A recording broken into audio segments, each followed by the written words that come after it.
Good evening. This is a regular meeting of the Princeton Zoning Board of Adjustment being held electronically via Zoom on July 24th, 2024 at 7:30 p.m. Pursuant to Section 13 of the Open Public Meetings Act, adequate notice of the time and place of this meeting has been given by prominently posting the sunshine notice of the Princeton Zoning Board of Adjustment. Such notice has been placed on the official bulletin board at the Princeton Municipal Complex and by transmitting a copy of the notice to the Princeton Packet, Town Topics, the Times, Trentonian, and by filing a copy with the Clerk of Princeton on July 19th, 2024, and has been posted to the municipal website, www.princetonnj.gov/meetings. Pursuant to the extension of the ongoing state of emergency by Executive Order 292, in accordance with the Emergency Remote Public Meetings Protocol for local public bodies to conduct a public meeting without physical attendance by the members of the public. Notice that during this extension of the state of emergency, all regular and special meetings of the Princeton Zoning Board of Adjustment will be held electronically via Zoom, was transmitted to the Princeton Packet, Town Topics, and the Times, and was filed with the Clerk of Princeton on the 24th day of April, 2020.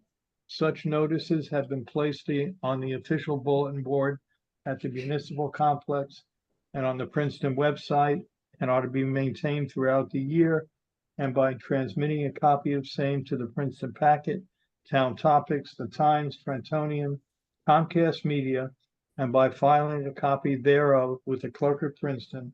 Notices have been placed on all window doors of the municipal complex. Okay, Claudia, can you call the roll, please? Ms. Chen, Here. Ms. Coulson, Here. Mr. Floyd, Here. Mr. Shriver, Here. Mr. Tenenbaum, Here. Mr. Stein, Here. Ms. Donna, Yes. Chairman Cohen. Here. Thank you. Okay, we have three resolutions this evening. All were in your packet. The first one is case number Z23-414, 65 Lee Avenue, block 6904, lot 26 in the R9T zone. This was carried from the May 22nd meeting. So again, the resolution is in your packet. If there are any comments or questions, if not, if someone's like to make a motion.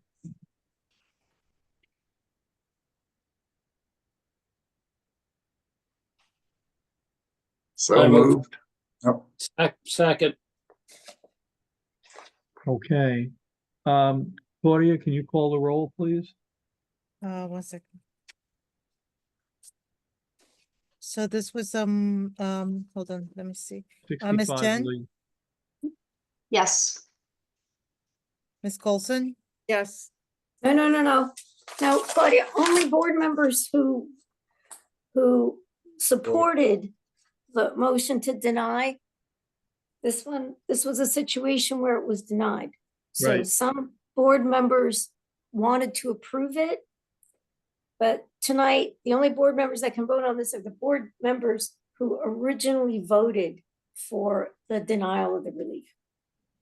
So that would will be, be just Floyd, Mr. Floyd, it would be Schreiber, Chen, Cole. Bernice, Okay. Chairman Cohen, Michael Floyd, Stephen Schreiber.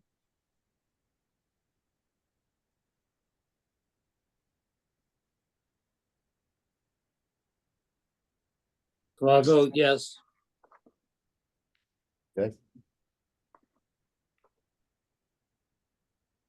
Stephen, did you vote? Yes. Okay. And Chairman Cohen? Yes, You did. Okay, great. okay.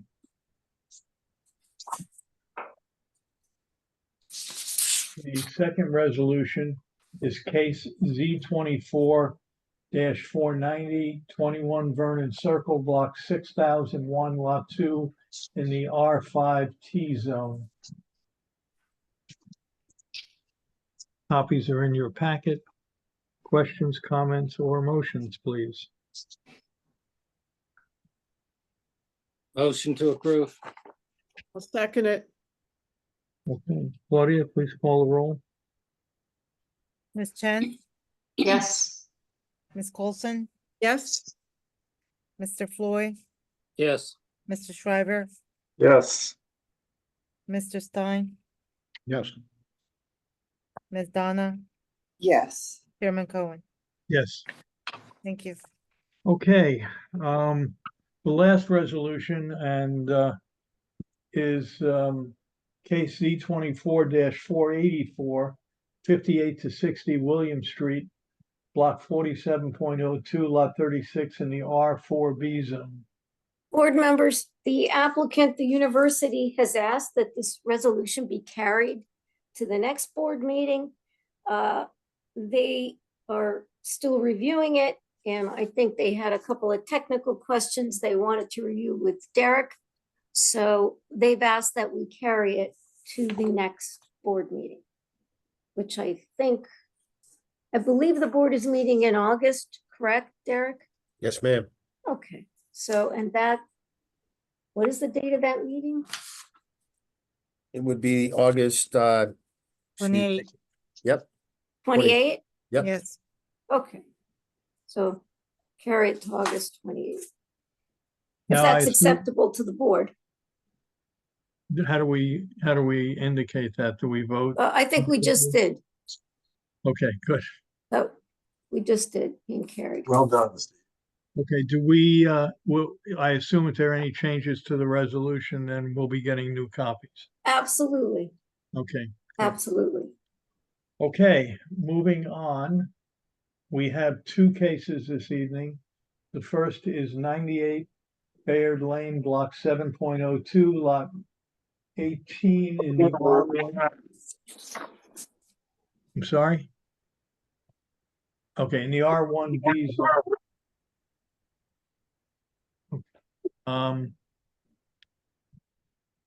Karen, are all the notices in order? Yeah, the noticing is in order. The board has jurisdiction tonight. Thank you. Derek, can you give us your summary of your memo, please?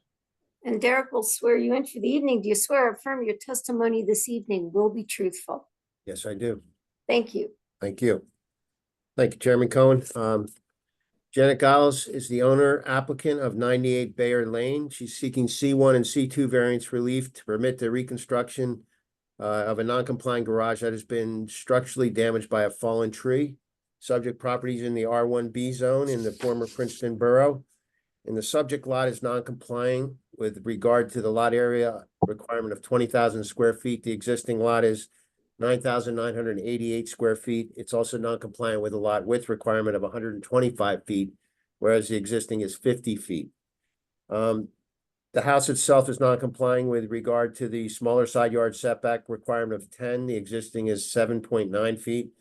It's not compliant with the larger side yard requirement of 20 feet. The existing is 8.8 feet. And the combined side yard setback is 30, and it's also not complying with that, whereas the existing is 16.7.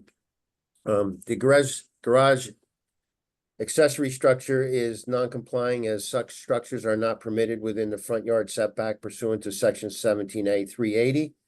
The required front yard setback, which is the prevailing, is 63 feet. The existing is 0.10 feet, actually encroaches slightly into the state right-of-way on Bayard Lane. It also encroaches slightly into the neighboring property by 0.14 feet. The structure was damaged by a fallen tree in 2023. Applicant informed staff that the structure was damaged to such an extent that it cannot be structurally repaired without being completely demolished and rebuilt new. Section 17A 401 permits the maintenance, repair, and structural alteration of non-complying structures, but does not permit the complete demolition and rebuilding of them. As I mentioned earlier, the existing garage encroaches into the state right-of-way by 0.10 feet, and the new structure will be moved out of that right-of-way and will be placed 4.1 feet back from the property line. And the existing structure currently sits right on the property line. The new structure will be set back 1.1 feet from the property line. And the size of the shed, it's really gonna be a shed, it's gonna be reduced in size. The existing garage is 12 by 20 or 240 square feet, whereas the proposed shed will be 16 by 12 and a half or 200 square feet. The height of the existing structure is 8.5 feet, and the new height will be 14.25 feet. Variances are required from section 17A 380, due to the front yard setback. The prevailing front yard setback is 63 feet, and the proposed front yard setback is 4.1 feet. If the board is inclined to act favorably on this application, any application should be conditioned upon the applicant obtaining any necessary approvals from the New Jersey State Department of Transportation to perform work within the state right of way along Bear Lane, also known as Route 206. They've requested consideration both under the C1 and C2 criteria. If you have any questions, I'd be glad to try to answer them. Eric, I had a quick question for you. When you say the existing height of the structure is 8.5 feet and the new height will be 14.25 feet, is that the garage or the garage and the shed? No, they're actually tearing down the existing garage as a proposal, and it's a shed structure. I think you'll hear from the applicant that the garage is mainly used for storage of stuff, and there's some utilities in there that are also an issue, but I think it would be better Okay. to have her testify on that Okay. stuff. Okay. Thank you. Thank you. Thank you. Claudia, I assume the applicant is here. I don't see anybody on the screen.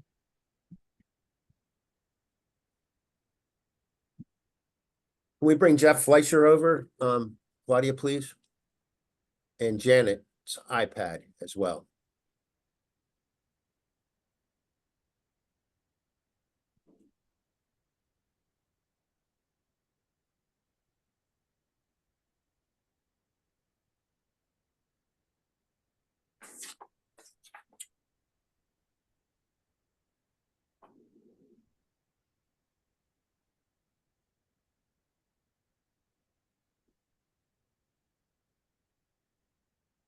There's Jeff and there's Janet. We're good. Okay. All right, Yes. so please present your case. Thank you, Mr. Chairman. And I'm Chris Tarr representing Jen Giles. Jen is going to be the first speaker, and her architect, Jeff Fleischer, is going to speak as well. Karen, it might save a minute if we swore them both at the same time. All righty, Ms. Giles and Mr. Fleischer, if you raise your right hand, do you swear or affirm your testimony this evening will be truthful? I do. Okay, and Ms. Giles, you're muted, so we need to hear you. Not yet.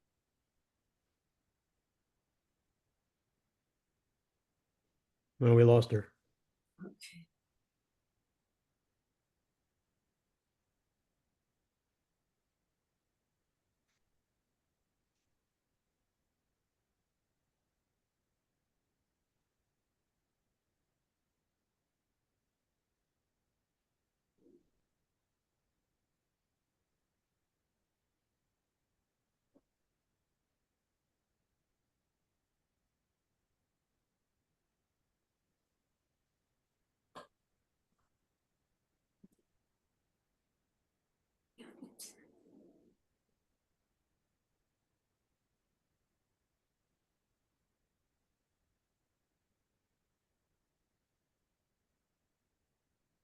I think she's back. Claudia, if you could bring her to the panelist side, please.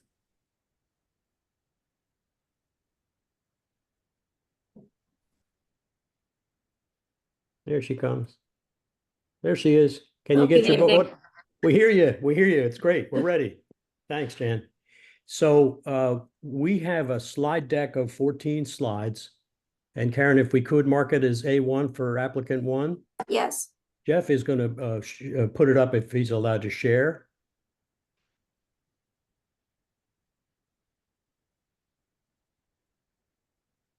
Here we go.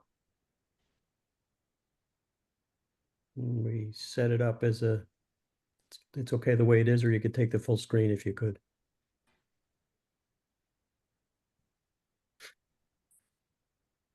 Can you see that? Okay. Yeah, everybody sees it. Yes. It's adequate that the slides are over on the left-hand side.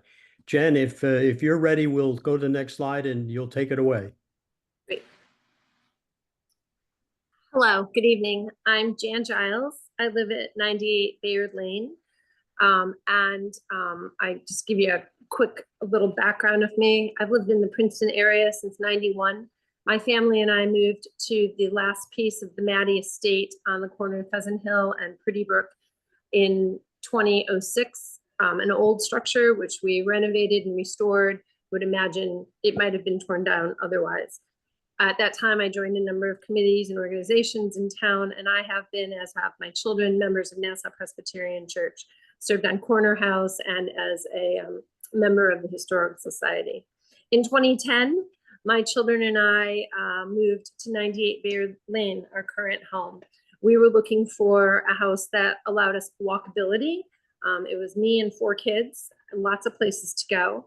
And we enjoyed the quality of a historic home in a historic town. So although I'm not designated historic, there is some history and interest to my house.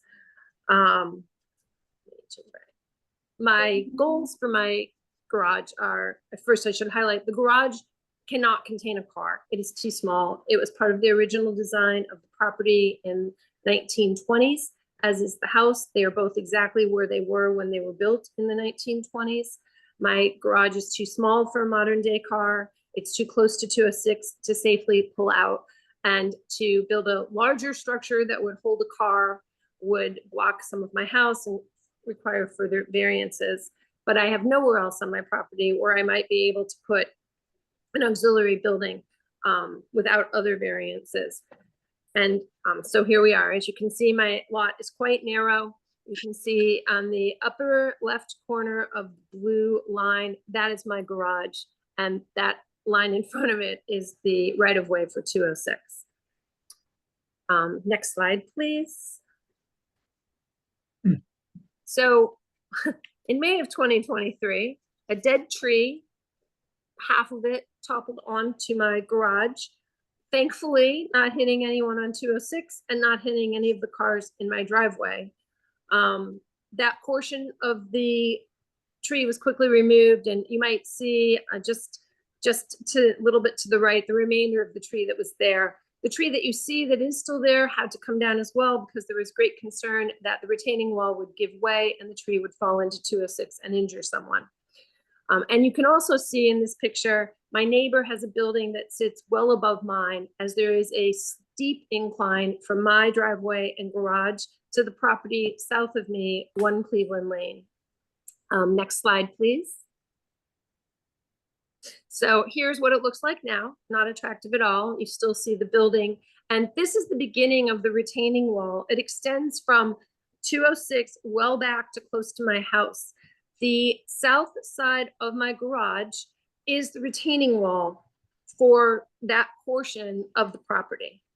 And it was severely damaged, and a few engineers looked at it as well as builders and felt that there would be no way to reinforce that in a way they felt comfortable and safe that wouldn't cause further erosion or falling down of the wall and that building above it, the fence, and other trees.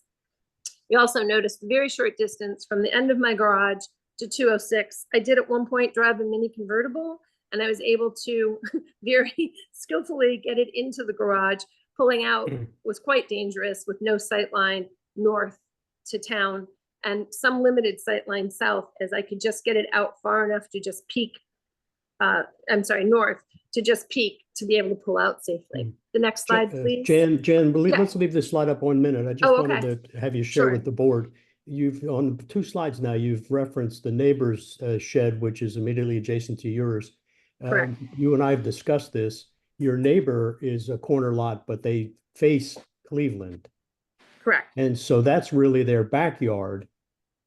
And therefore the shed is legally located in their rear yard.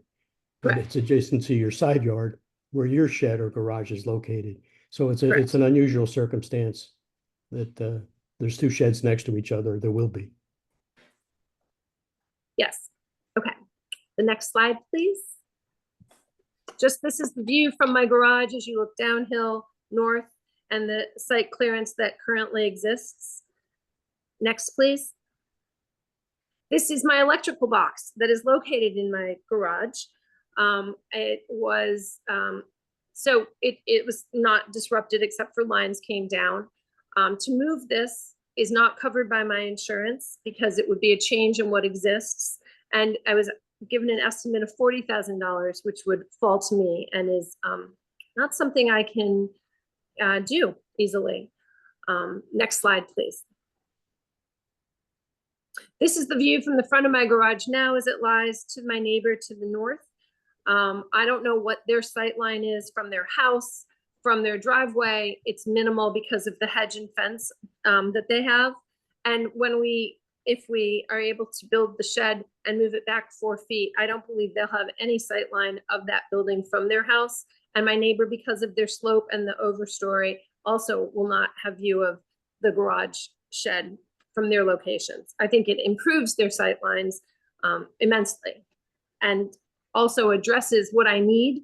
I haven't ever had a garage that really was functional. I've only had a garage that I put my lawnmower, my snow blower and such in. And so I don't wish to expand or to build something larger than I need, just to build something the size of which I need.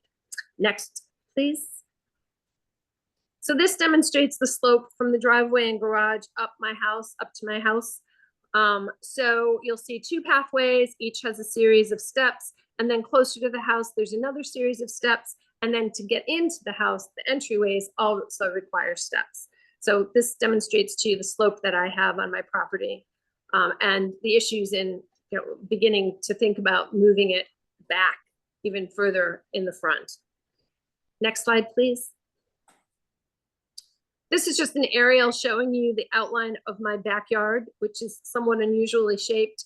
I want to note that there in the back, in the lower left-hand corner of the red square is what I've been told by a couple arborists that it is the oldest and largest elm tree remaining in Princeton. It sits squarely on the corner of the 3 properties and provides a beautiful overstory for all of us. And then there are also other mature trees on the property and specimen trees along the property on both my side and my neighbors. Next, please. This is my backyard from the fence behind me, my neighbor's fence behind me. I know they greatly enjoy this view because at some point the fence had to come down. It was so decrepit and it was my fence and I took it down and they needed to put up a fence because they have a pool. And when they put up the fence, they didn't put up a 6-foot fence. They put up a nice picket fence because we both enjoy the view and expanded view from my yard to theirs. You'll see the koi pond. It was there when I got here. You'll see the plantings around the koi pond. They were not there. There was much more impervious space on the property when I bought it. And I have worked to create flower beds and plantings to reduce the amount of impervious space. And then you see the patio, which was here with the original design in 1927. On the last slide, please. And this is the last part of my garage, my backyard that completes the L. This was all impervious space. And now this was early in spring. It's the full blooming, gorgeous perennial garden. The railroad ties were here. I'm also hoping to remove those in time. And I think that's everything. I feel that the necessity for the C1 variance states that it needs to be of exceptional narrowness or shape and exceptional topography, which I believe I satisfy on all counts.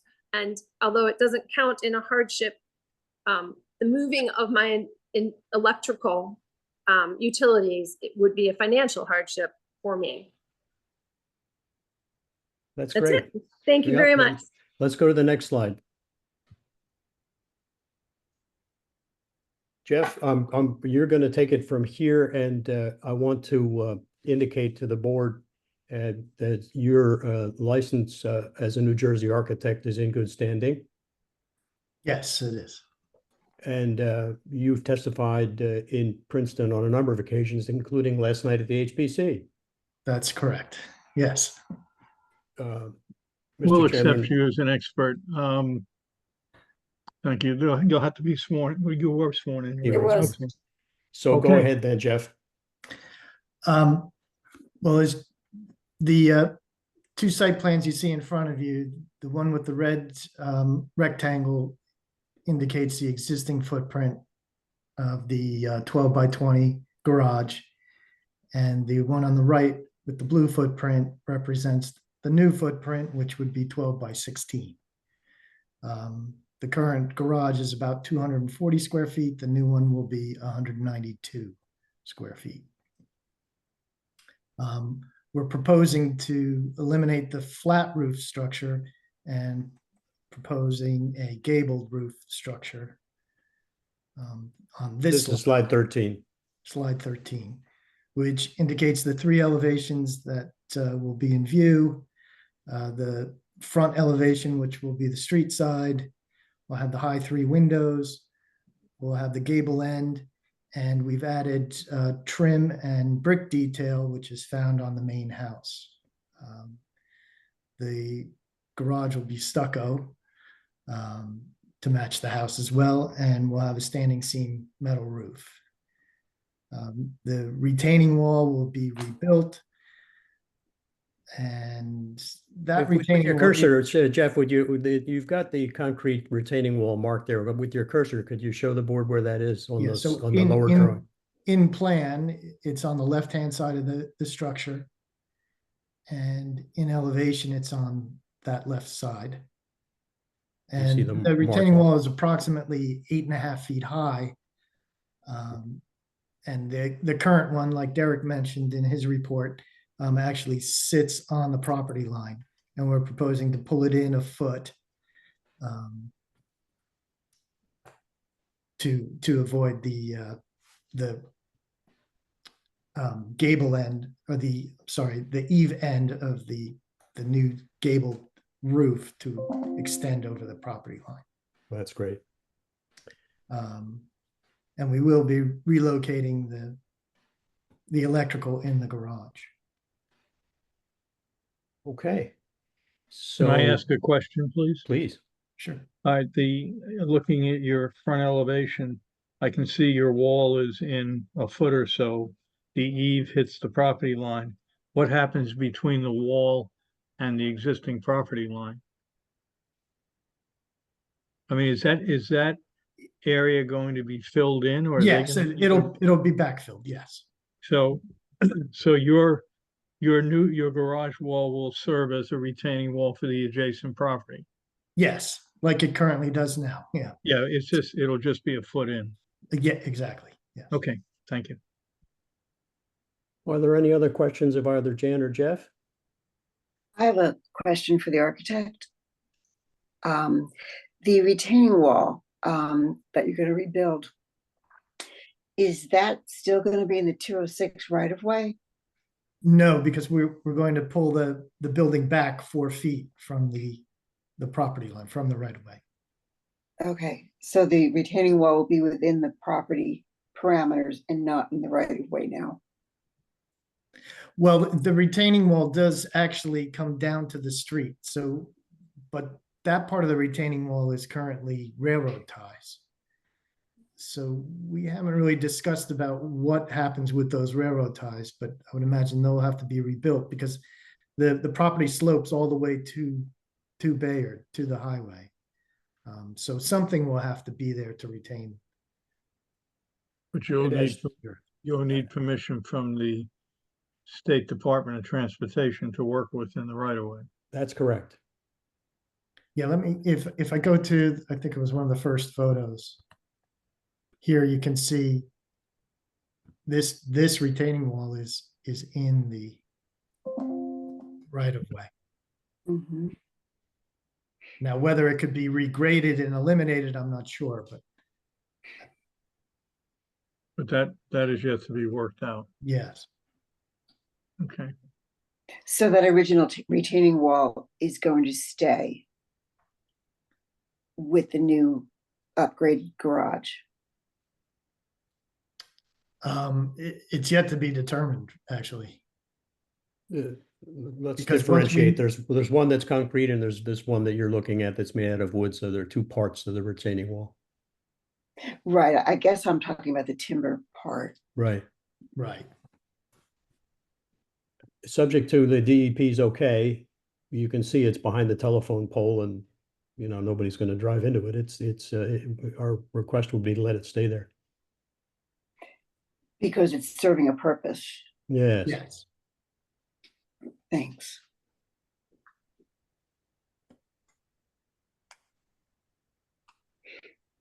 Okay, anything else, Mr. Tar?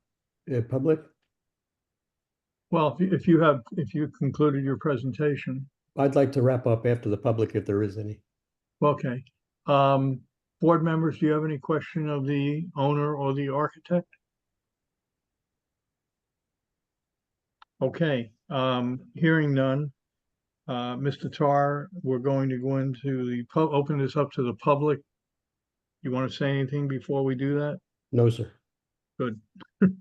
Okay, I'm gonna open this up to the public. Claudia, has there anyone indicated they'd like to speak on behalf of this application?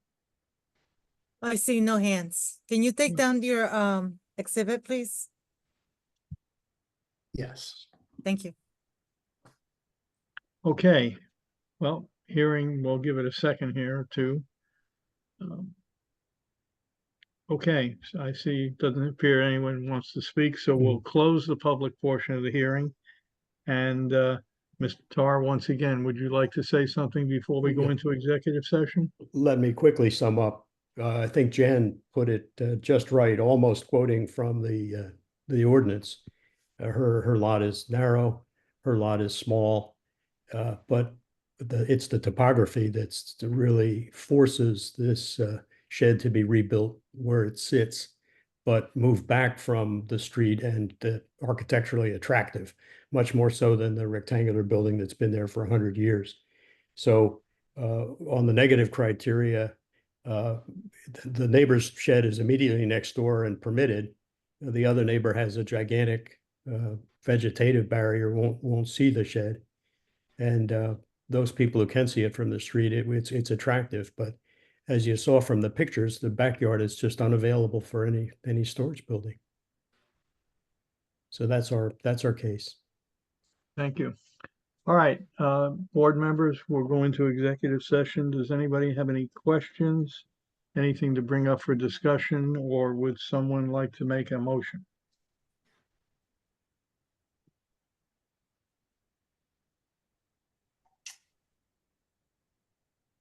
I think it's a nice improvement to the property. And you're you're voting, are you making a motion? Oh, I'm happy to do that. I move that we approve this. Yeah, I'll second it with whatever appropriate notes related to the work in the right of way. Yeah, I agree with Stephen, and I mean, this is a very, very difficult lot, and I think it's a very nice solution. So, okay. Board members, any questions of the motion before we vote? Okay, Claudia, can you call the roll, please? Ms. Chen, Yes. Ms. Coulson, Yes. Mr. Floyd, Yes. Mr. Shriver, Yes. Mr. Tenenbaum, Yes. Mr. Stein, Yes. Chairman Cohen. Yes. Thank you. Go forth and build. Thank you very much. Much Thank appreciated. you. Okay. All right, good. Nice house. All right, our next hearing tonight is 300 Ewing Street. It's case number Z24-510, 300 Ewing Street, block 7303, lot 4 in the R8 Garage is zone. approved. Hip hip hooray. You're still on with us, Oh, I'm Jan. sorry. I'm so Hip, sorry. hip, hooray. I was texting my daughter. It is cause for celebration though, right? Nice job. Nice presentation. Thank you. welcome. Bye-bye. Okay, back to the next case Z24-510, 300 Ewing Street, block 7303, lot 4 in the R8 zone. Derek, can you please read your memo? and summarize Steve, I'll it? just notice before, Oh, I'm I'll just sorry. advise, noticing is in order the board has Okay, jurisdiction. sorry. No problem. Okay.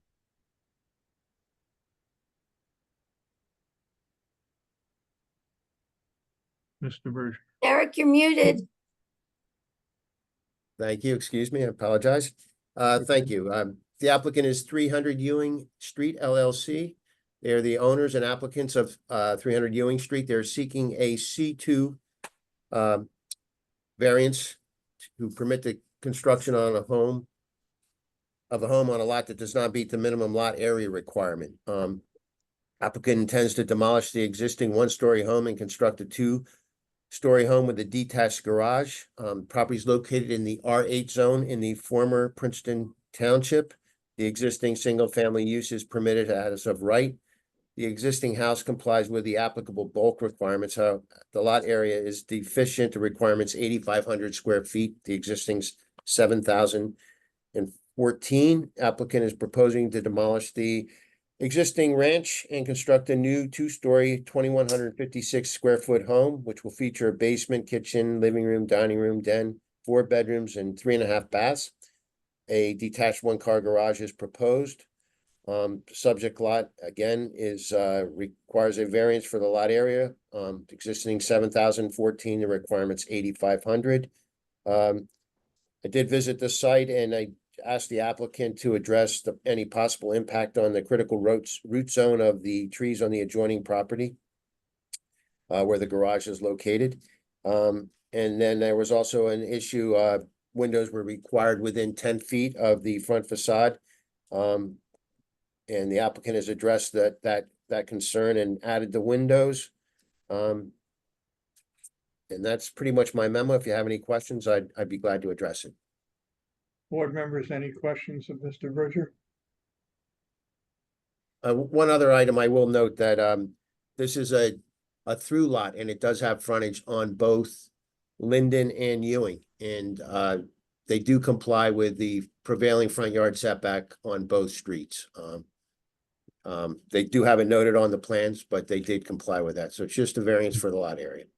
Thank you. Minor question, Derek. You said a 3.5 baths. I see 4.5. Yes, he's right. There's a bath in the attic as well as. Okay. Good catch. Yeah. Thank you, Mr. Stryber. I have no I idea don't what have- that means. Actually, I think the first floor bath appears to be a full bath as well. It does look like it. It looks like it has a shower in it. We can ask the architect that. But it appears to be 5 baths.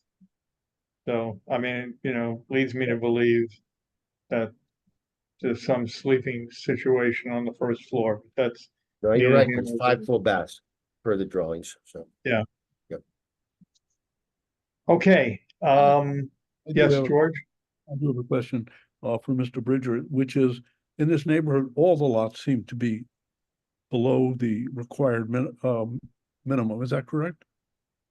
I don't know for sure, but I did see a pattern. It seemed to be that they were slightly below the Okay. required 8,500.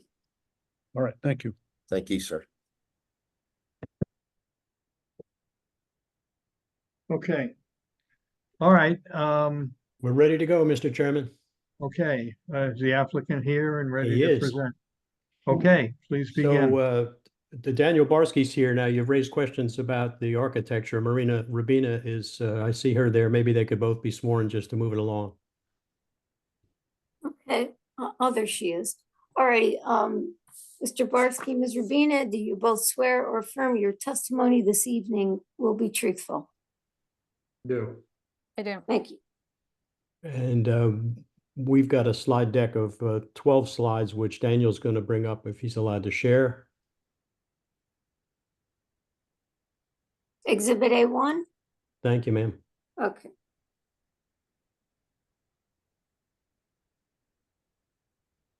Does everybody see my screen here? We do. Yes. Okay. Hello, good evening. My name is Daniel Barsky, and I'm just going to be doing a quick presentation to go over the facts of our request for a variance for an undersized lot. And Marina is here as well in case, Marina Rubina, the architect, in case there's any questions of her. This first slide exhibits all the bulk requirements in the R8 zone. The proposed project is in compliance with all the bulk requirements, with the exception of lot area, where 8,500 square feet are required and 7,014 square feet are existing. This is a slide of the tax map outlining the lots on 300 Ewing Street. In green is shaded in green is the actual lot on 300 Ewing. As Derek mentioned, the lot does fall between two streets, between Ewing Street and Linden, just like the rest of the lots on this side of the block. Currently, the existing house fronts on Ewing, and the proposal for the new house is for it to continue to front on Ewing Street. The specific block on Ewing between Guyot and Henry Avenue consists overwhelmingly of undersized lots. So just in this one snapshot here, there are 22 lots. Out of the 22, 20 are undersized. They're either the same size or smaller than the lot on 300 Ewing, but none of those 20 lots meet the lot area requirement in this zone. Again, 300 Ewing is outlined in green. The undersized lots are in yellow, and you can see 2 lots on the corner outlined in blue that are conforming. So 91% of the lots on this block are undersized. Also, the 2 neighboring adjacent lots are also undersized. So there's no opportunity to offer to purchase their land or a portion of their land to alleviate the hardship on 300 Ewing Street without exacerbating their hardship on the lot area size as well. This slide here illustrates the existing building, which is outlined in blue, and the proposed home and detached garage, which is transposed in yellow. As Derek mentioned, we're proposing a single-family dwelling with a detached 1-car garage. The proposed home is conforming to the neighborhood character ordinance and all bulk requirements, with, of course, exception of lot area, but it does meet all other criteria. As part of the applications now, we're submitting elevation drawings and floor plans. This slide illustrates the front elevation of the proposed home looking from Ewing Street. And this is if you're standing on Linden Lane looking at the rear of the home. You can see the rear of the house and the 1-car garage as well. Derek's memo asks for the applicant to testify to potential impact of the detached garage and driveway to the root structure of a spruce tree on the adjoining lot. On this slide, I've illustrated in red the root structure in question. And you can see these yellow strips. That's actually concrete parking strips that we're proposing as opposed to an asphalt driveway. And you can see in this illustration, the closer parking strip to the root structure as it crosses has been boxed out in red. And that's the area of concern that Derek has mentioned. So what we're proposing to do is use a metal or steel plate instead of excavation and concrete or excavation blacktop to bridge that root structure where it passes here in red. And I've had a couple meetings with the municipal arborist on site and discussed different options with him, and he concluded that this is a safe and viable solution to protect the root structure of the tree. I've shared with him the following bridging details, and he has determined that this is an acceptable solution. Specifically in the top right corner is the kind of bridging detail we'll use on the concrete strip as we cross that root structure closest to the tree. And that concludes my presentation. Thank you. Good. Board members, any questions of Mr. Varsky? Okay, continue, please. We're essentially done with a lot of areas, you know, you've had them come before you, but you know that, as you've seen on the, tax map, it's the same size as all the other lots on the street. Okay, and the other concerns that were in Mr. Bridger's memo have been satisfied? The solution with respect to the tree roots is quite novel, and I think Taylor, the arborist, was quite impressed, as I understand it, so. I think it's a good solution. But the questions regarding the window and the, Oh, think- yeah, Marina submitted revised drawings prior to coming in front of the board today, and Derek has reviewed them, and we've satisfied the condition with the window.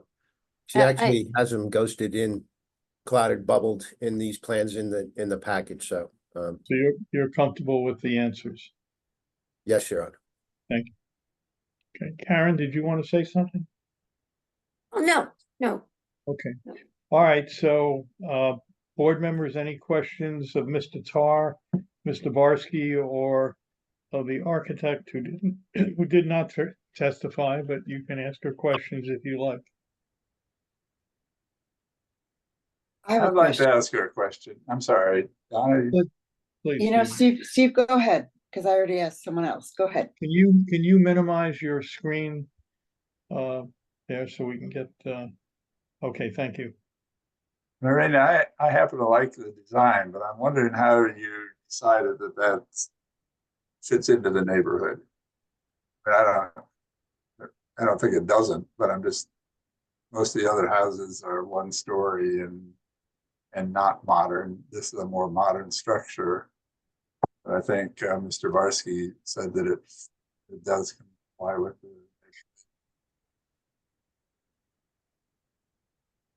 Oh no, Stephen, you disappeared there.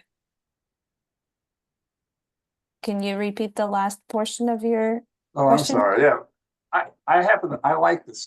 I like your design. I think it's nice, and I think also probably fits in there. But I don't think it complies with the neighborhood design that Mr. Barsky said it did. And just wondering how you got to the conclusion that it does. I think what Daniel said is that it meets the neighborhood character requirements. Am I putting words in Daniel's mouth? But I think that's what he That's meant. capital and capital C, the ordinance. Right, It- and I it- think that the way that we feel that it works really well at this location is we worked specifically to, there are multiple trees on the property, and we did consider whether to relocate the driveway or to leave the driveway at its current location and reduce the footprint of the driveway, which is what we chose to do because that actually allowed us to keep most of the trees untouched and completely unimpacted. And also literally next door, not on the garage side, but on the opposite side is a brand new, Daniel would know better, maybe 10 years ago, 2-story building that that's sort of the direction that the neighborhood is going. It's 2-story with a taller roof. So by putting those two buildings together and maintaining the garage on the side that it is, even though we're making it more compliant and moving the driveway closer to the center of the property. Also, this is a very tough lot because both sides are fronts. So the question about the windows, it was a little tricky because the windows in the back have to comply with the rules of the windows on the front. So it was a little non-trivial over here. So that was a little bit of a confusion. So we kind of worked around the whole thing to make it both fronts and back. But I think the key for us was to maintain the garage on its current side and have the two taller houses in the neighborhoods be next to each other so that they're working together and the taller trees remain. So I think that's, Daniel, hopefully I'm explaining what you were trying to say correctly. Yeah, that's accurate. I was referring to the neighborhood character ordinance itself. And on another note, not just the house next door that we built probably 6 or 7 years ago, but a bunch of houses across the street and all over the neighborhood. There's probably half or more are now 2.5 stories. But like Marina said, given the constraints of the two prevailing front yards and trying to preserve the trees in the rear and on the opposite side, we felt that this was a viable solution, and the arborist, through my meetings with him, has confirmed that he finds that acceptable. So, yeah. Yeah, no, that's fine. I was just wondering what you're thinking. So thank you very much. Well, happy to explain and happy to answer any other questions if anybody has other questions. Any questions of the architect or Mr. Barsky? Okay, I Mr. was just gonna say, I was worried about the tree, and I'm not up on the latest technology, but I'm glad that Taylor and whoever else you mentioned were impressed with it. That it's reassuring. Yeah, it's a Thank you. good solution for the tree, I think. Okay, if there are no other questions, Mr. Tardy, you want to say anything before we go into public session? No, sir. Okay. All right, we're gonna open this hearing up to the public. Claudia, has anyone indicated they'd like to speak on behalf of the application? Yes, 1 second, please. Okay.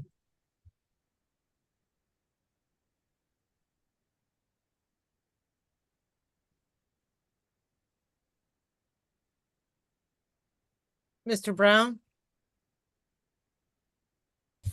Hello? we can't Mr. see you. Brown, we can't see you. If you could turn your video on, please.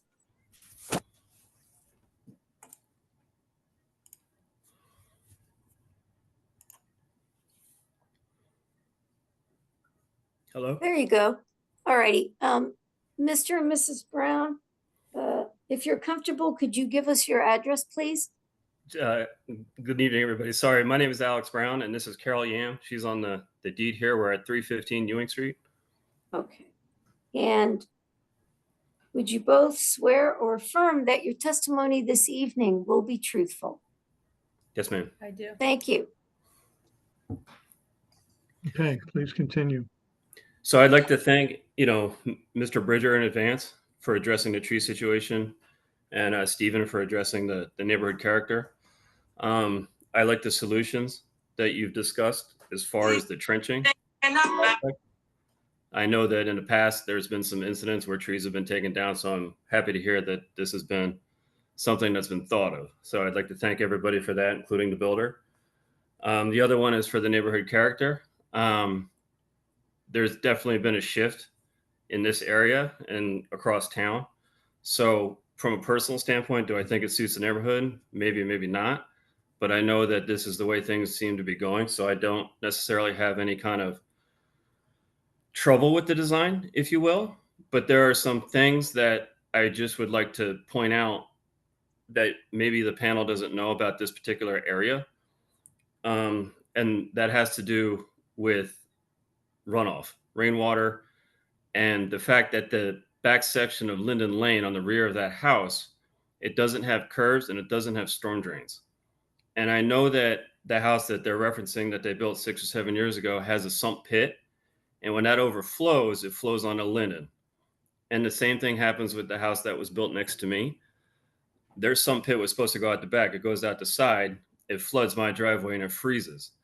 So my request to the panel and the builder, if possible, is maybe instead of having, regular downspouts that come out onto the ground, because granted, there's going to be a bigger roof line. So there's going to be more runoff.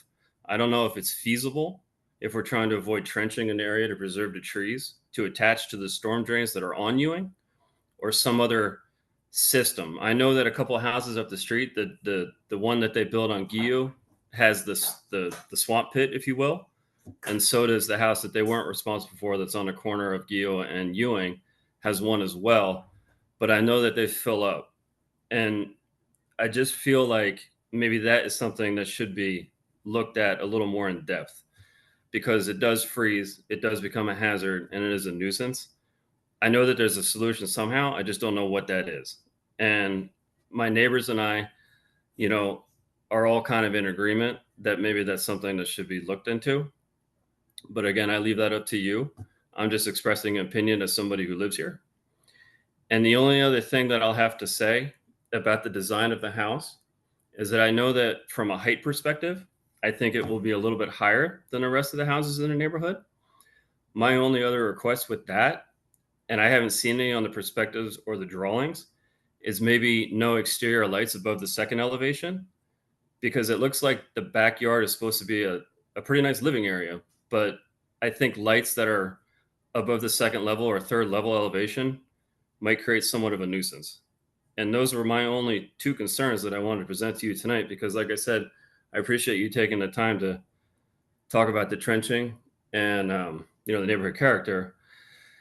If you're asking me if I think the house is too big, I do, but I also think that times change. So I'll leave that up to the panel to discuss, the direction the town is heading in and all of that. But if I didn't come on tonight and say something, then, that's on me. So I appreciate all of you being here and listening to me tonight. Thank you for your comments. They were very good. Okay, you want to add anything else? How about being No, sure sir. that What? they never put in a driveway, a subsequent owner never paves over how do they handle that? So on the plan, everything for this secondary structure, that's the garage. So I like the tracks that are going into it. And that tells me that, say, somebody buys it, right? And 2-3 years from now, they want to put in asphalt driveway. Will that be allowed, or how does that work as far as the design? Or is that just, hey, it's your house, it's your property, do what you want kind of thing? Is there an impervious coverage bylaw that they're going to have to be restricted by, or is that, I guess, am I wording that correctly? I don't know if that question. There you makes are. sense. There's a limit of impervious coverage. There's actually two limits. There's a limit based on the lot area size. And there's a limit when you add more than 400 square feet of net new impervious that you're required to do stormwater management plan. Their current plan is slightly less than 400 square feet based on the existing impervious. But it's very close to 400 square feet. So anybody that would expand a driveway would have to abide by those rules. Only one driveway per property is permitted, so they could not get another driveway from the backyard, which would be Linden. So if somebody added in more than 400 square feet, it's retroactively counted back to 2017. They would have to install some kind of stormwater management system to address the added impervious coverage. Okay.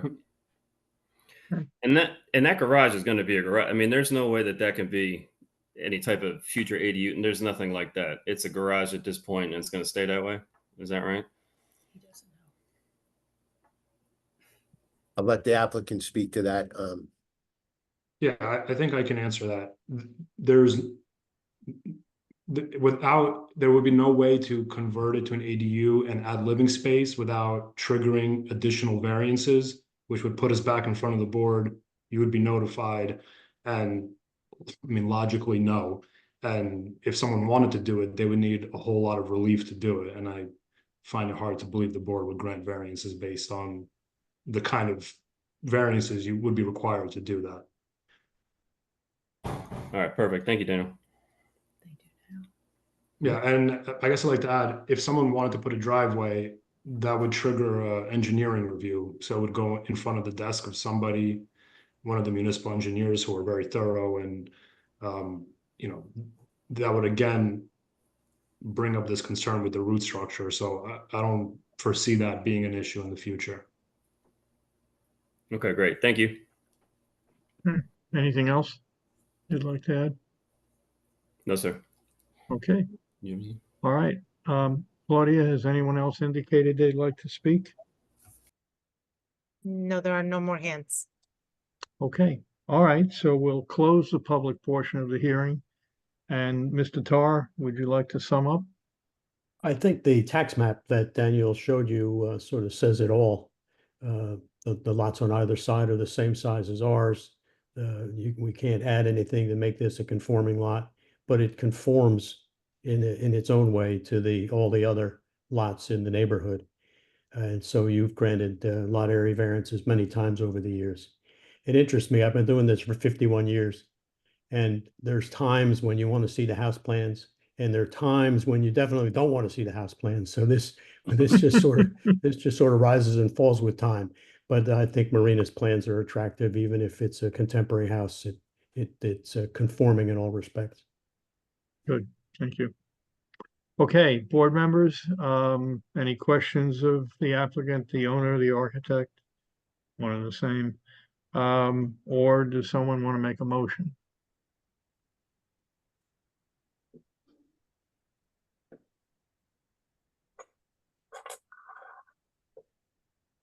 I move to approve if there are no other opinions or concerns that people feel they need to express. I just I had a question. Sorry, go ahead. No, you go on, Bernice. So it's correct that the downspouts are not connected to the storm sewer, or they're just gonna be draining to surface? Well, we'll meet the requirements of whatever we're gonna have to, after zoning approval, submit for through the engineering department with our site. So whatever the municipal requirements are for stormwater, obviously we're gonna have to meet them to be able to get building permits and move forward. So yeah, at the moment, I don't quite know until my civil engineer puts pen to paper, but certainly we're gonna meet all the municipal requirements. Okay. I'd like to add to what Bernice said. I'd like in the possible resolution to add that we specifically want the engineer to look at the storm drainage situation from this lot based on the comments of the neighbors, because that's a problem. I mean, the fact that things flood onto the street and dam up and there's ice is a hazard. So I'd like the engineer specifically to look at this. Would we have a second, or Eve, did you want to say something? I'd also like us to add something about the lighting. I think that's a very good point. I'm not sure quite how, I guess. I believe there's ordinances for light spillage and no, Derek, not in single family. I don't think so. And on think single so. families and two families, so. Just to be well, clear about that, I think the discussion was about exterior lights, like a porch light or an exterior lamp. I would, Second story.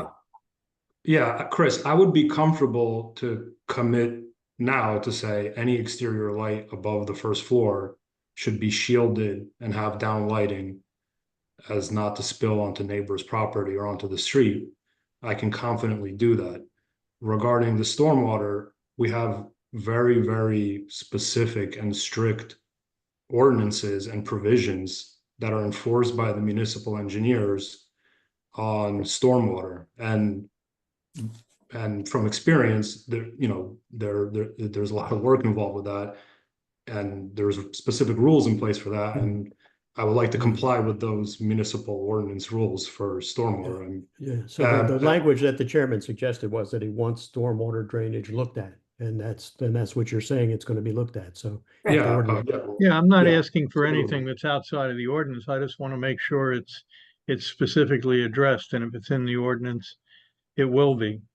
So yeah, that's all I'm 100% asking. agreed. That's all Sure. I'm asking for.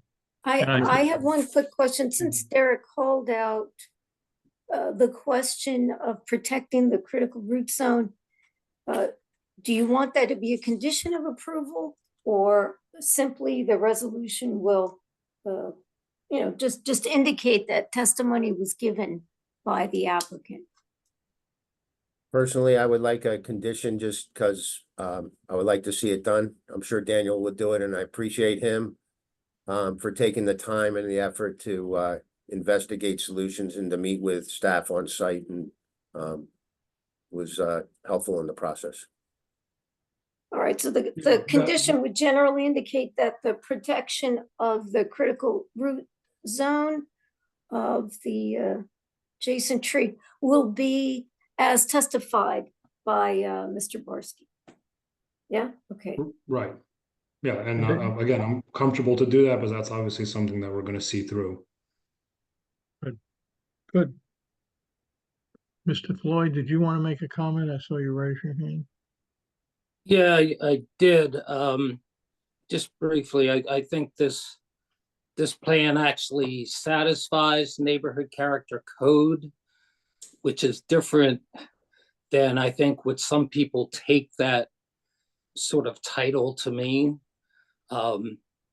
It doesn't exceed the height, even though there are a fair amount of one-story structures, but it meets the neighborhood character code. And maybe we could have a training session, because I sense, and in previous meetings, a lot of mixing of what's the code and what is perceived to be, sought after. And neighborhood character doesn't mean that the house can't be completely different. I think it's a good suggestion. Is I that think- something, Derek, we might be able to do? Yeah, and I mean, Michael raises an excellent point. The neighborhoods are changing all over town because the existing zoning allows for larger houses to be built in a lot of cases. So part of the impetus for the neighborhood character was so that when new homes do go into a neighborhood, they'll address some of the issues that we identified when the ordinance was introduced, like garage placement and length of the facades and window placement. So that really was the intent of it, but we can have an educational session sometime. We will poll the board and happy to do that. Yeah, great. I think it's a good idea. Yeah. I think it's a good idea. Okay, all right.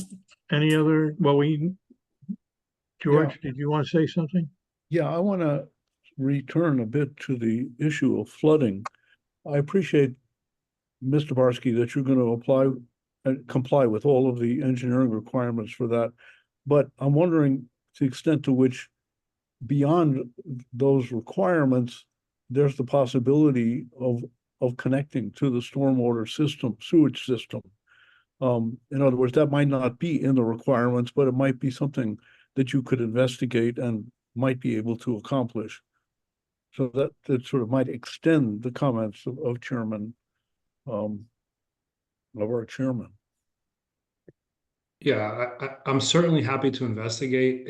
My concern is if I commit to something now and the stormwater, for example, like the inverts of the stormwater to make connections or disturb other tree root structures is going to be a problem that I don't later have a situation where I have to go in front of the board because I'm exceeding my requirement for stormwater management blindly without having my civil engineer really do all the exploration. So I'm certainly happy to investigate. It's something I take seriously. I was in front of the board not long ago with my own house on Hamilton Avenue. So I'm local, and the last thing I want is upset neighbors. And personally, I haven't had that experience on my own homes where stormwater runoff is affecting neighbors more significantly than before I started. A lot of that is because the municipal engineers and municipal staff, they're really on top of it. And also because I'm local, have a reputation in town, and I certainly don't anticipate any problem on this specific lot, considering it's relatively flat and all the other lots around it are flat.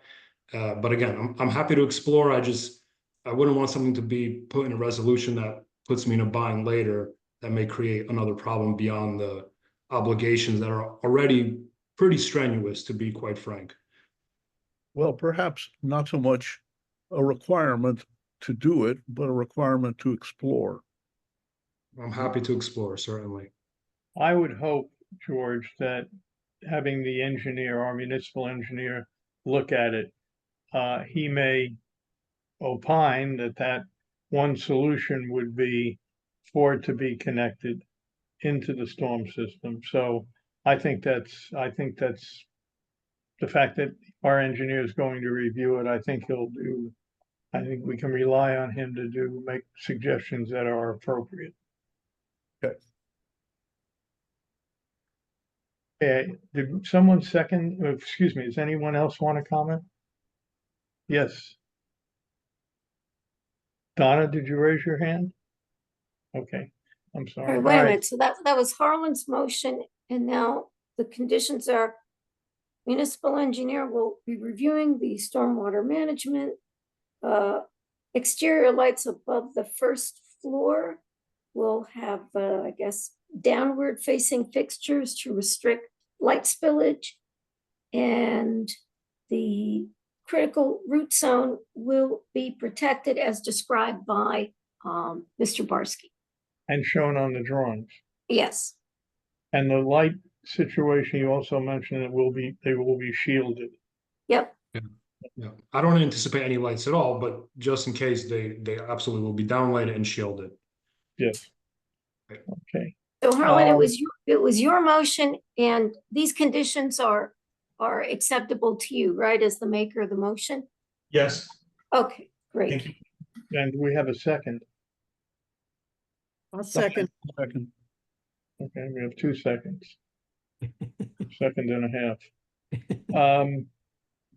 Okay, so we have a motion, amendments and a second. Is there any more discussion before we vote? Okay, Claudia, can you please call the roll? Ms. Chen, Yes. Ms. Coulson, Yes. Mr. Floyd, Yes. Mr. Shriver, Yes. Mr. Tannenbaum, Yes. Mr. Stein, Yes. Chairman Cohen. Yes, Thank you. thank you. Thank you, Mr. Barsky. everybody. Ms. Rubino. Okay, Thank you.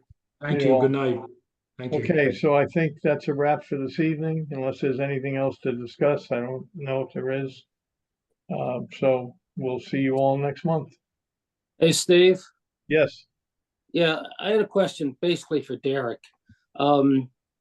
Is that solar project on Edgerstone coming back?